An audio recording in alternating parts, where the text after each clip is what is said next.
Hi guys, welcome back to my channel and welcome to another video. We are finally doing the emergency funds video that you guys have been requesting since a really long time. So yeah, here it is. I'm not going to address it more. I'm going to divide this video into like 2 or 3 parts, where this part is just going to be basics about emergency fund, what exactly it is, how you can build your own emergency fund, and just like the basic overview why is it so important. There are like hundreds of videos out there, but this is going to be very basic and to the point. If you guys like the way I explain, then yes. And after this, I'm going to be sharing emergency fund planning for people with low income. This is the most frequent comments that I've received, people with an income of 25k, 50k. And then I will share my strategy and my approach for my emergency fund. So yeah, these are the 3 videos I'll be breaking down into. Of course, you'll see them eventually. After this video, you'll get my October cash stuffing video. So the other videos will come eventually. So make sure you subscribe to the channel. And now without further ado, let's get started. So I have, as usual, my pen and paper over here and just the emergency fund that I've been using so far. Emergency fund, it's pretty self-explanatory. Anything like a funding that you have saved enough for your emergency situations. Now, first of all, let me clear out all of the sinking funds that you do in cash stuffing. If you don't know what cash stuffing is, please watch my basics of cash stuffing video. I'll link it down below. I had uploaded it 2 months back.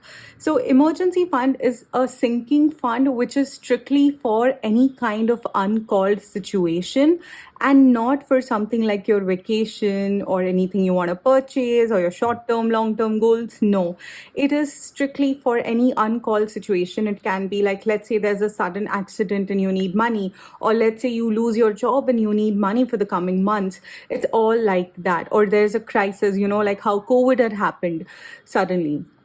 So emergency fund is for such situations, and it is very subjective. It can differ from person to person. In fact, this is such a basic thing which I don't know why a lot of people do not get into. Now, there are different ways to approach the methodology of emergency fund, how much you should save, what should be the amount, how many months you should cover, and all of that.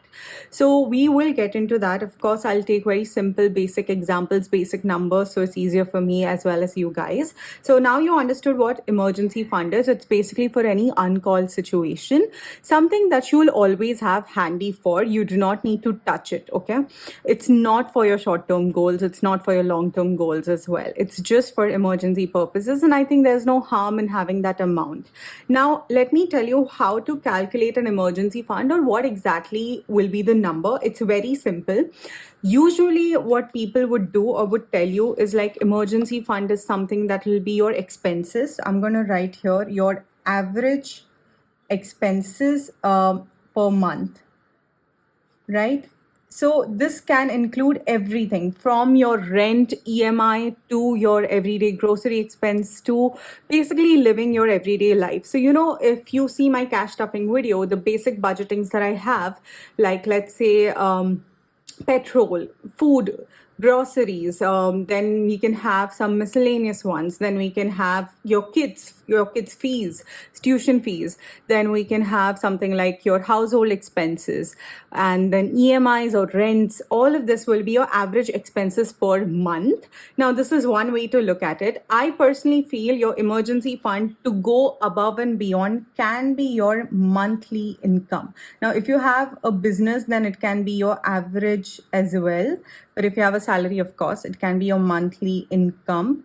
These are the 2 ways. If you feel like you cannot have that much of time to, build a average monthly income into savings, then you can go for the expenses, because of course there will be. Now, let me break it down to you what exactly these both are.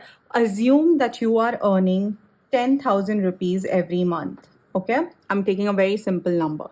So you're earning 10,000 rupees every month, and your every monthly expenses is around 9,000 rupees is your every monthly expense.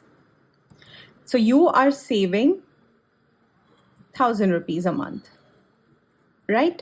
So on an average, to survive any month, you at least need 9,000 rupees. So your average expense per month is 9,000 rupees. So either you need to have a target of saving 9,000 rupees, or you can have a target of saving complete 10,000 rupees. This is subjective because certain people, let's say you earn 50,000 rupees and your monthly expense is 30,000 rupees and you're saving 20,000 rupees. So it depends on the amount of income you have, but this is the breakdown. So this is how much average monthly savings you need to do. Now coming off how many months, usually either people will go for 3 months or some people will go for 6 months, and if you have the capacity, go for 1 year or 12 months, right? These are the three different ways you can plan. Now it's very simple. If you go for 3 months, and I would personally suggest, please try to save your average monthly income over your expenses. Assume your income is 5 lakhs and your expenses are 4 lakhs. I know it becomes difficult to save that much, but I would suggest if you are anywhere earning below 2 lakhs or 1 lakh, try to save your average monthly income as your emergency funds basics. So if I want to save my monthly income 10,000, so for 3 months, I should have 30K as my emergency fund. For 6 months, I should have 60K as my emergency fund. And for 1 year, I should have 1.2 lakh as my emergency fund, right? So this is basically how you can go about it. This is your average money that you need to build your emergency fund. Now 30,000, 60,000, 1.2 lakh, depending on your expenses, depending on how many people are dependent on you. If you are the only earner in the family, then of course you have to think about your kids, the uncalled emergency of your kids, all of that, right? So you can choose if you want to go for 6 months, 1 year, 3 months. I personally feel on a safer side, go for 6 months. In case you lose your job, you'll have 6 months worth of money saved, so you won't have to worry about that in your emergency fund. And guys, this is all apart from your sinking funds of your vacation, your medicals, all of that. This is solely for the purpose of building an emergency fund. Now you understood the breakdown of, I personally feel that 6 months is the best way. So if I'm earning 10,000 rupees every month, I should have 60,000 rupees as my emergency fund saved. This is just for the purpose, let's say I lose my 10,000 rupees job, I have 60,000 rupees to cover up for the next 6 months. In that 6 months, I can either take a break, find a new job, or whatever emergency it is, I can cover it up. So that is how you will build. Now, again, if you're earning 1 lakh rupees, then your 6 months will become 6 lakh rupees in your emergency fund. So this is how you'll basically calculate. Now, how to build this is again very important. For that, if you watch my, cash stuffing videos where I build my emergency fund, you would know what I do is I save 2,500 every month in cash for emergency fund. And moment I have 20,000 completed in this, I will be depositing it in bank. But guys, those are just my cash savings. I also do investments with respect to my emergency fund. So I know that money is solely for my emergency use and not for my leisure use. So of course, talking about my breakdown of emergency fund, I'll share that with you guys in the later videos. But here I'll tell you overall how you can do. So assume that you are earning 10,000 rupees every month. You need to break down your 10,000 rupees monthly in such a way that you at least save 1,000 rupees or more. I mean, I would suggest if you can save 2,000 rupees every month and start building your emergency fund. Now, this can take 2 months, this can take 6 months, this can take 1 year also to build the 60,000 amount. Like you would say, oh, it'll take me 60 months, but no. Eventually you will also grow, your salary will also increase, you'll look for new jobs like that. So you have to build it in that way. Try and reduce your expenses as much as possible. Now, different ways to build your emergency fund quickly is, of course, reduce your expenses, the ongoing expenses. So if I start reducing my expenses from 9,000 to 8,000 and slowly to 6,000, of course I'll start to build up my emergency fund more quickly. Another way is to generate a side income. This is something that can really help you. Like, let's say if I'm earning 10,000 rupees a month and I have a generating side income of 5,000 rupees, I will not touch that 5,000 rupees. I'll directly put that 5,000 rupees in my emergency fund. And by the year end, I already have built my emergency fund. So these are ways you can do that. Another way is to, of course, invest.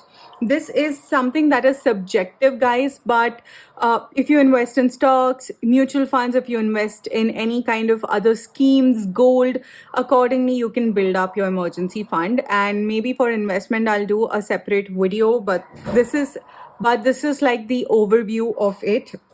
So these are the ways you can invest, and every month you need to budget. So I have multiple budgeting videos. I will be coming up with more budgeting videos for teenagers, for pocket money. I'll come up with more budgeting videos for very low income. Let me know what average income you want me to pick up, so that way you kind of budget it out in such a way that you don't spend unnecessarily, and first focus on building your emergency fund. Now, another very important part that a lot of people ask is what to do if you have already built your emergency fund. So let's say 60,000 was my target and I built up 60,000. I have 60,000 cash or in bank, however you like it. Now coming to what to do with your emergency fund built up. This is again something that I can make a separate video on. So let's say you saved 60,000 rupees and you have it either in cash or bank, however it is. How to go about this? It's very simple. You first of all need to be secured in such a way that this is easily accessible. The reason why I say easily accessible is, let's say you put it in an FD or you put it in any such a scheme that requires you to hold this money for a year, or requires you to hold this money for at least 1 week, or requires you to hold this money before withdrawal for 5 days or working days. It becomes difficult for you to get hold of this money easily, right? So you want this money to be easily accessible. Let's say there's a sudden emergency. You don't have to wait for a certain thing to get this money. You can instantly withdraw this money or dissolve this money. So you need to make sure that it's easily accessible. Preferably you need to make sure that it's incremental. What I mean by incremental is, because you have to look into the everyday expenses being increasing and the price of inflation. That's why you want to invest in such a way that if you're investing 60,000 rupees or keeping 60,000 rupees at a certain place, it becomes at least 61,000 rupees over a period of time. Sometimes if you're lucky enough, it can be double as well. So you want it to be incremental. And secondly, you want it to be with no risk, because again, this is for emergency. So you need to invest it in such a way where there is no risk involved, that this money will not become 59,000 as well, or even 1 rupee less, because this is your sole emergency money.